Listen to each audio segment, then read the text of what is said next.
자, 이제 우리 찬양 주님의 영광 온 세계 위에 부르시면서 9월 25일 새벽 예배, 9월 달 마지막 새벽 예배를 하나님께 올려드리도록 하겠습니다.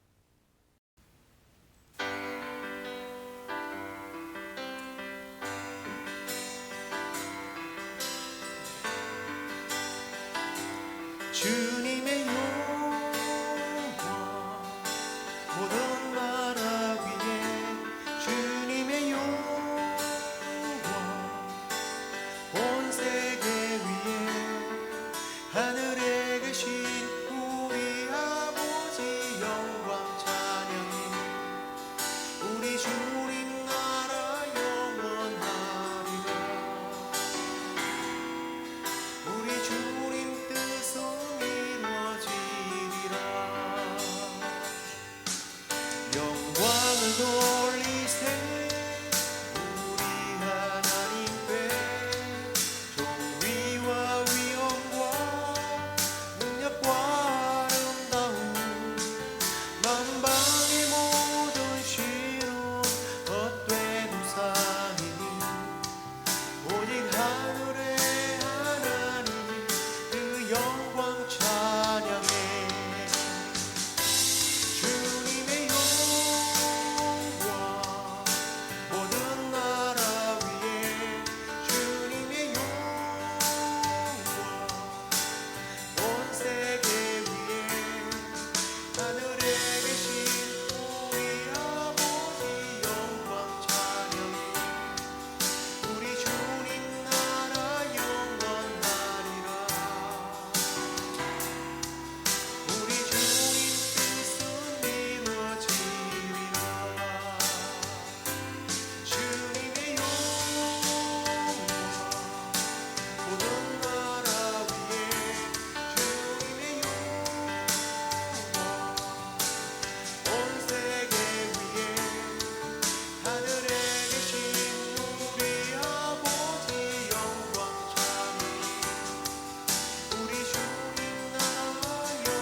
사도신경으로 우리의 신앙을 고백드리겠습니다.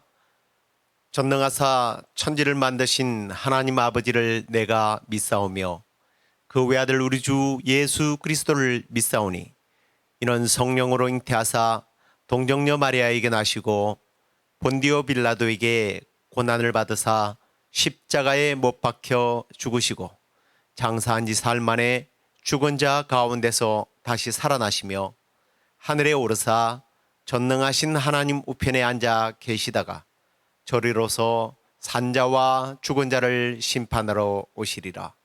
성령을 믿사오며 거룩한 공회와 성도가 서로 교통하는 것과 죄를 사하여 주시는 것과 몸이 다시 사는 것과 영원히 사는 것을 믿사옵나이다. 아멘. 우리 찬양 하나 더 하도록 하겠습니다. 주기도문송 다시 한번 부르도록 하겠습니다.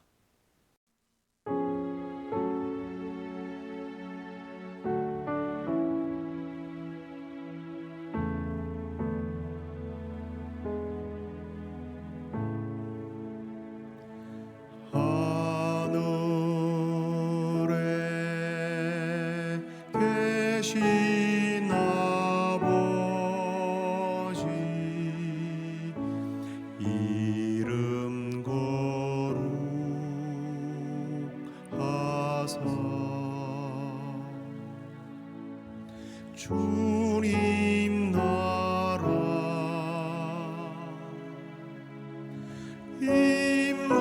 임하시고 뜻이 이루어지이다.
이제 말씀을 보도록 하겠습니다. 마태복음 6장 13절 말씀입니다.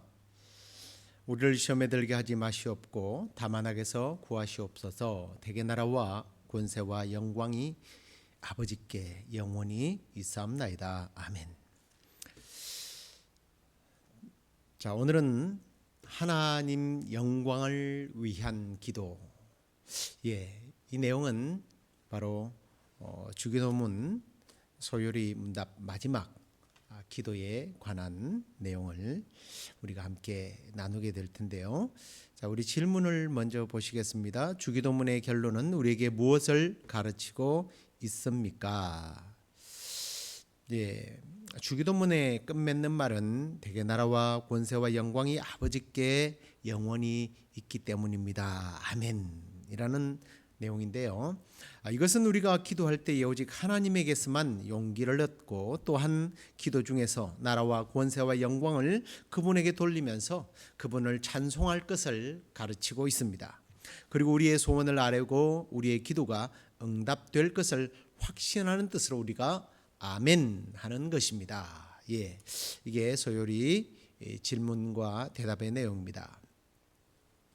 자, 우리가 이 마지막 성령 그 내용의 주기도문이 좀 특이한 부분은 여기 보면 대개 나라와 권세와 영광이 아버지께 영원히 있사옵나이다. 아멘이라고 하는 이 부분이 괄호로 묶어져 있죠.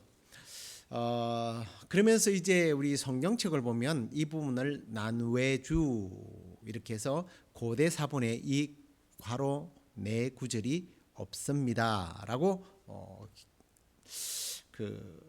기록되어져 있는데요. 먼저 이 내용을 좀 이해하려면 신약 성경의 역사를 이해해야 합니다. 우리가 알다시피 신약 성경은 27권이죠. 그런데 사실은 저자가 직접 썼던 원본은 모두가 사라졌습니다. 다시 말해서 원래 저자가 쓴 1차 자료는 사라졌고 그 대신에 그 원본을 손으로 뺏겨 쓴 사본만이 존재하고 있죠. 예를 들면 신약 성경에서 마가복음이 제일 먼저 기록되어졌다고 알려져 있는데요. 이 마가가 쓴 복음서를 사람들이 얼마나 읽고 싶었겠습니까? 근데 요즘 같으면 인쇄술이 발달되어서 다 이렇게 찍어서 보여주면 되거나 아니면 영상이나 녹음을 시켜서 들려주면 되지만 그때는 그런 때가 아니었어요. 그런데 특이한 점은요, 이 인쇄술이 또 이 적는 사람들이 극히 제한적이었기 때문에 오히려 그때는요 사람들이 성경 전체 한 권을 달달달달 외웠다고 합니다. 근데 지금은 외울 필요가 없이 책이 필요하다 보니까 오히려 이 암기하는 능력들이 사라졌다고 그러네요. 아무튼요, 그래도 제일 안전한 것은 이 원본을 그대로 보관하고 있는 게 제일 안전하겠죠.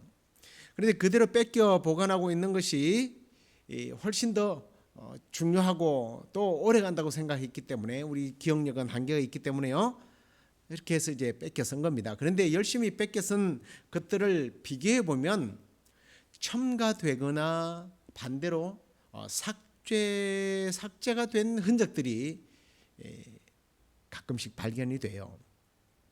아마 이런 거겠죠. 이게 이제 복사본을 이렇게 필사를 쓰면서 실수한 것도 있지만 의도적으로 이건 굳이라고 생각해서 빼는 부분도 있고 또 읽는 분들의 어떤 이해를 돕기 위해서 그 문화를 좀 생각해서 또 손질을 한 그런 경우가 있었다는 거죠. 그런데 이게 어떤 악의적으로 빠뜨린 것이 아니라 하나님의 뜻, 예수님의 뜻에 가깝도록 하기 위한 의도로 이렇게 필사본을 만들면서 가감이 약간 있었다는 거죠. 그러면 우리가 성경이 완전히 원본이 아니기 때문에 신뢰할 수 없다라고 한다면 그건 좀 말이 안 되고요. 논란이 되는 부분들은 아주 극소수고요. 대부분 원본과 다름없다는 것이 대부분 이 비평학자들의 소견입니다. 하지만 그래도 정말 애매한 부분이 있을 때는 각주 혹은 난외주를 달고 친절하게 이 부분은 사본에서 찾아볼 수가 없었습니다 하고 설명을 해 줍니다.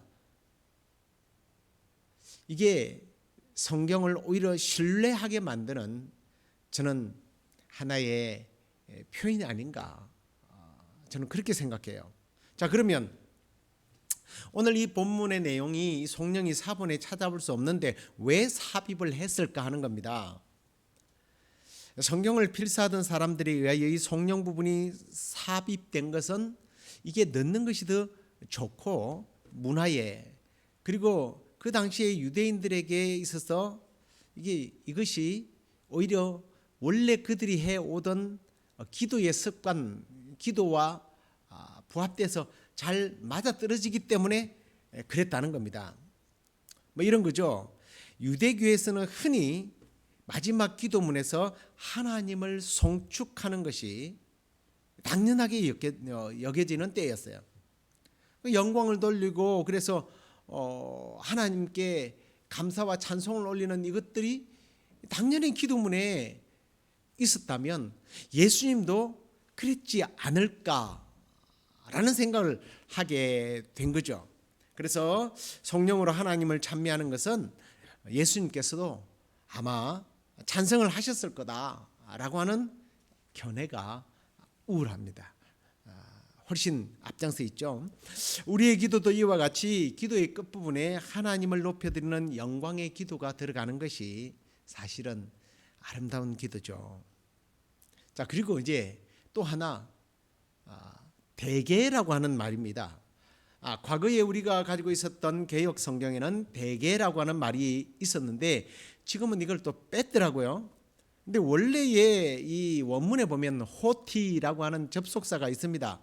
이 대개라고 하는 말이 사실은 우리나라 말, 옛날 말로서 왜냐하면이라는 뜻이에요. 근데 이 호티라고 하는 이 헬라어가 왜냐하면이라는 뜻을 갖고 있습니다. 저는 개인적으로 이건 좀 빼지 말았어야 할 부분을 조금 무리하게 뺐다라는 생각을 합니다. 왜냐하면이라고 하는 말이 들어가면 훨씬 더 자연스러워져요. 우리가 하나님을 위해서 기도하고 또 우리가 우리 자신들을 위해서 기도하는 이유가 하나님의 나라와 영광이 아버지께 있습니다라는 의미잖아요. 그런 의미로 이런 거죠. 왜냐하면 우리가 이같이 구하는 이유가 하나님의 나라와 권세와 영광이 아버지께 있기 때문입니다 라는 뜻이니까 훨씬 이게 자연스러운 문맥이 될 수 있습니다. 자, 그리고 우리가 구하는 모든 것이 하나님의 영광을 위하는 기도라면 이것은 우리가 드리는 성령의 고백이 하나님이 나의 전부입니다 라고 하는 사실을 인정하는 기도이기 때문에 어떤 의미에서 기도의 정점이 아닌가라는 생각을 해봅니다. 그러면 하나님이 전부라는 사실을 인정하는 이 성령, 하나님의 영광에 대한 기도의 내용이 뭐냐? 세 가지죠. 하나님의 나라와 권세와 영광입니다.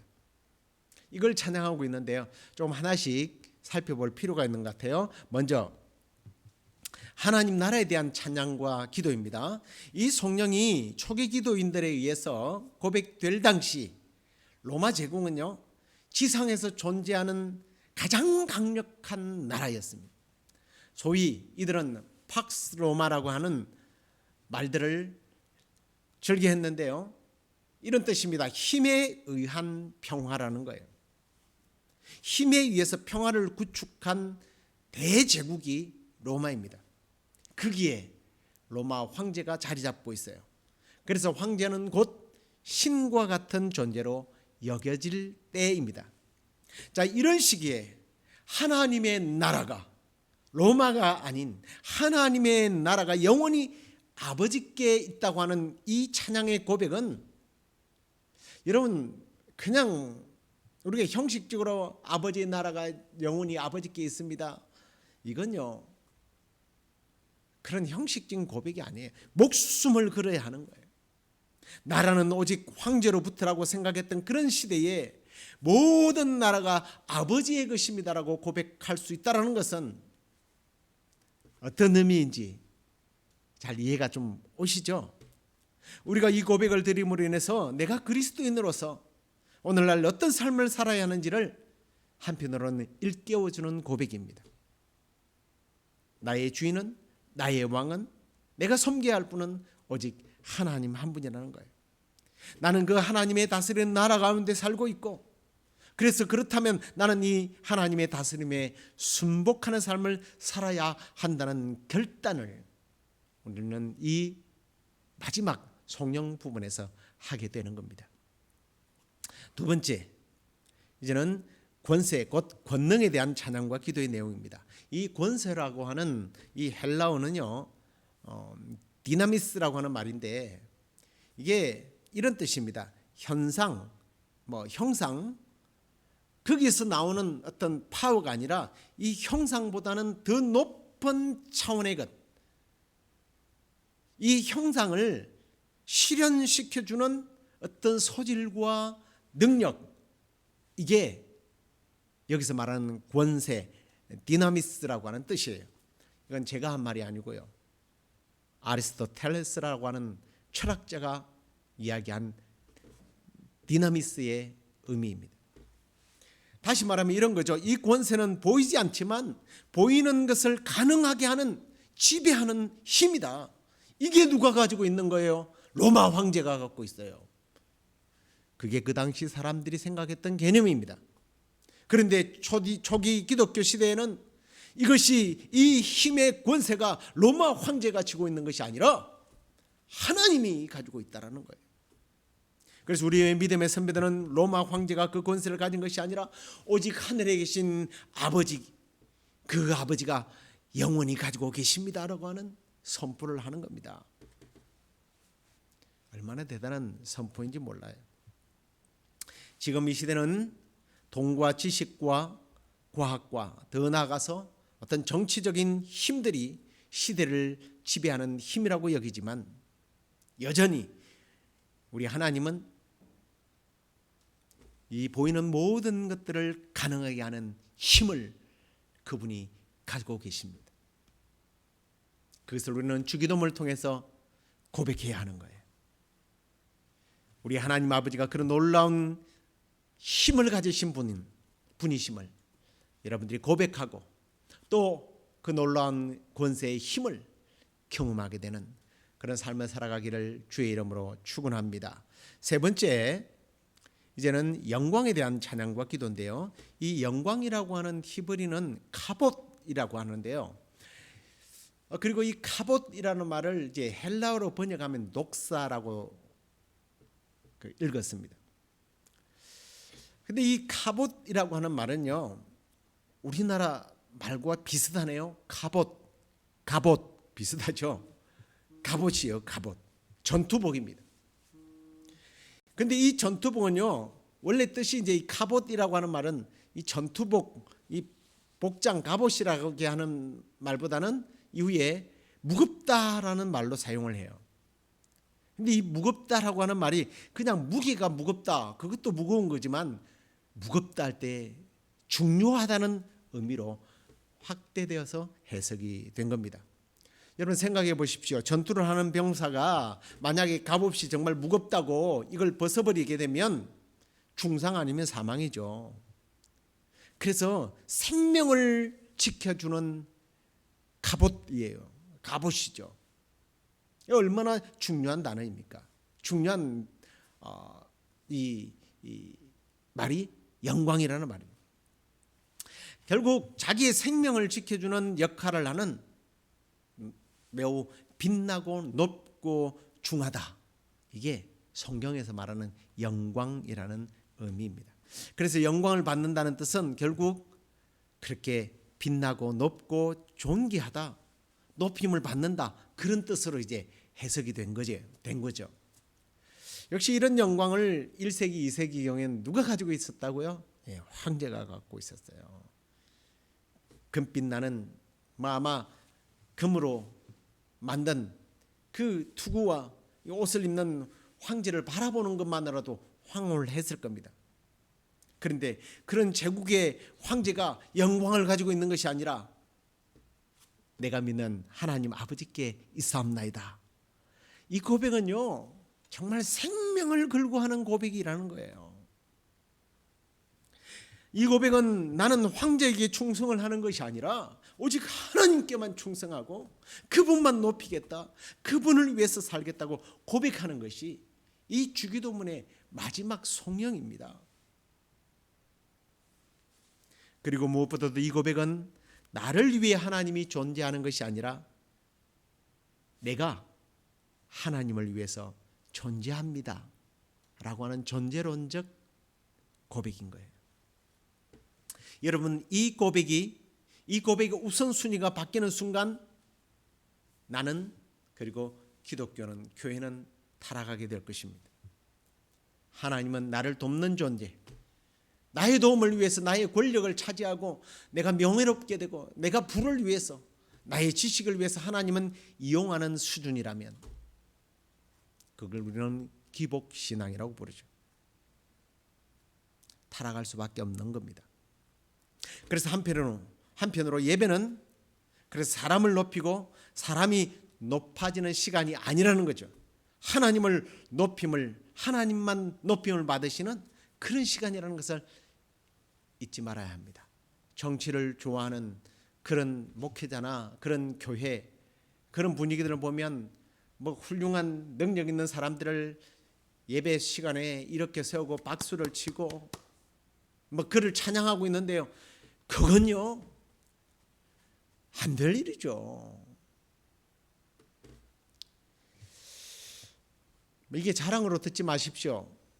신앙 고백에서 나오는 일들입니다. 우리 교회는요, 광고를 그래서 예배 중간에 하지 않습니다.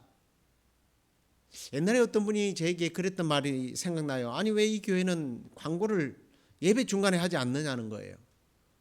제가 자랑스럽게 이야기했습니다. 예배는 하나님께 드려지는 시간입니다.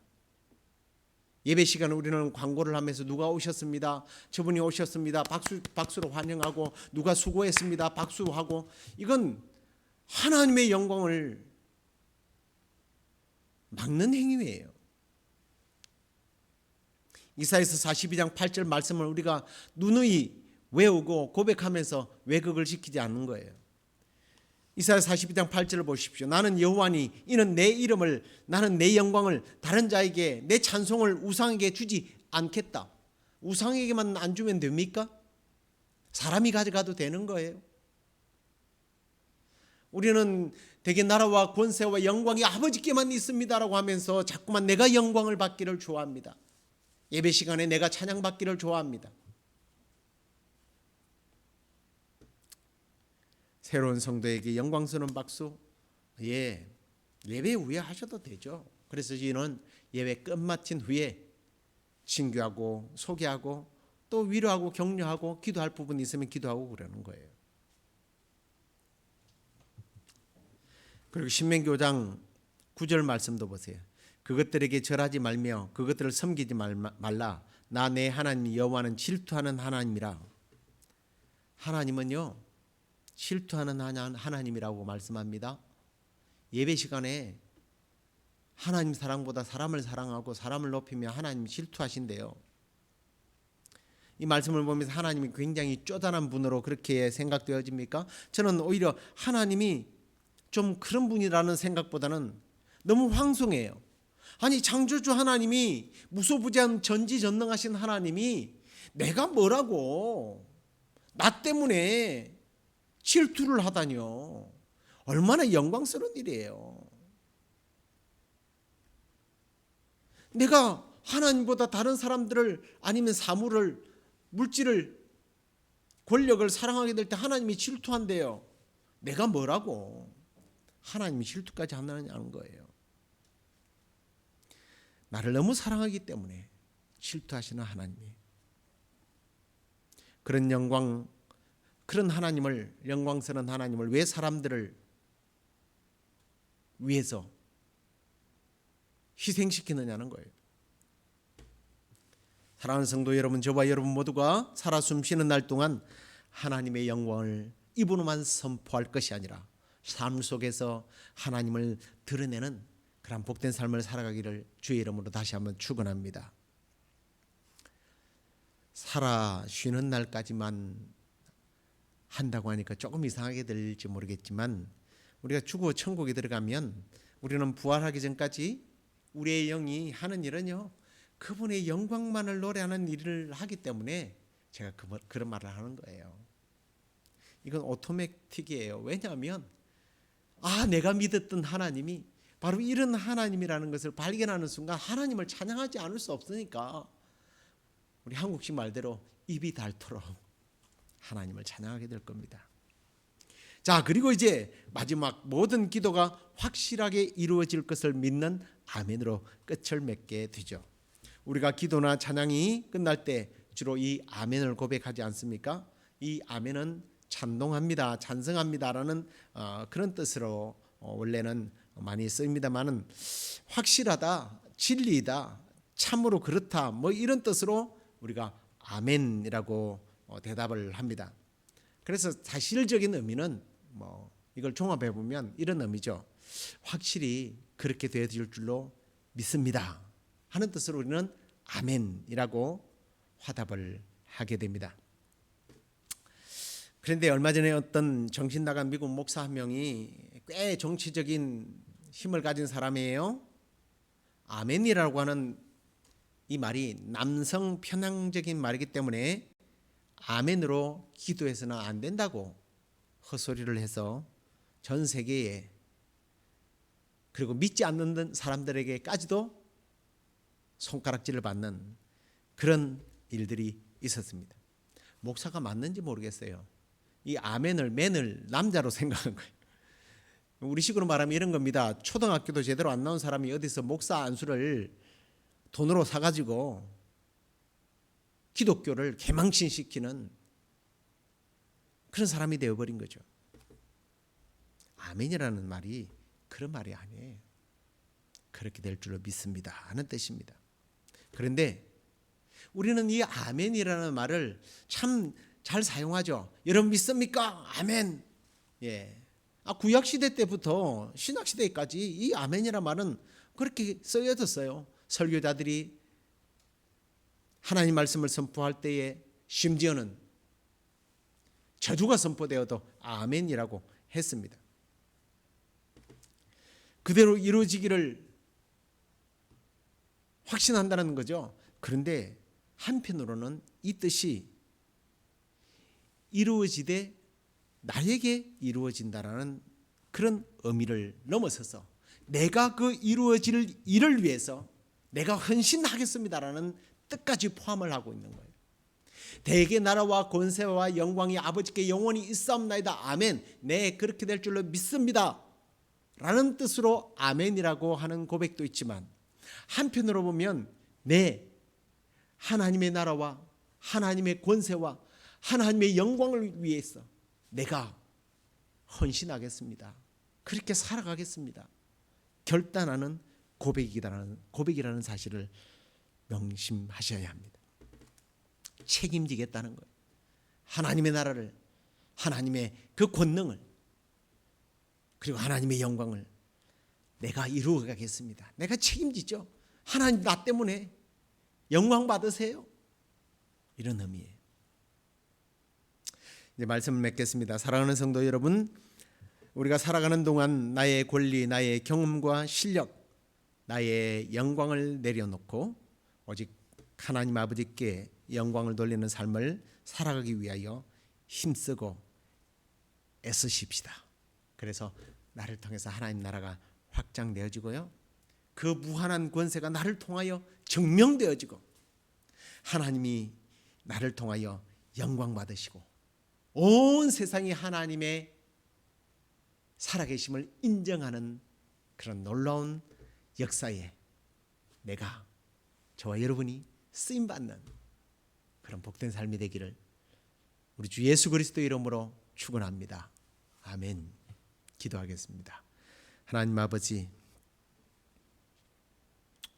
지금은 우리는 이렇게 쉽게 하나님의 나라와 권세와 영광을 높여드리고 아무런 의미 없이 그렇게 아멘이라고 고백하지만, 우리의 믿음의 선배들은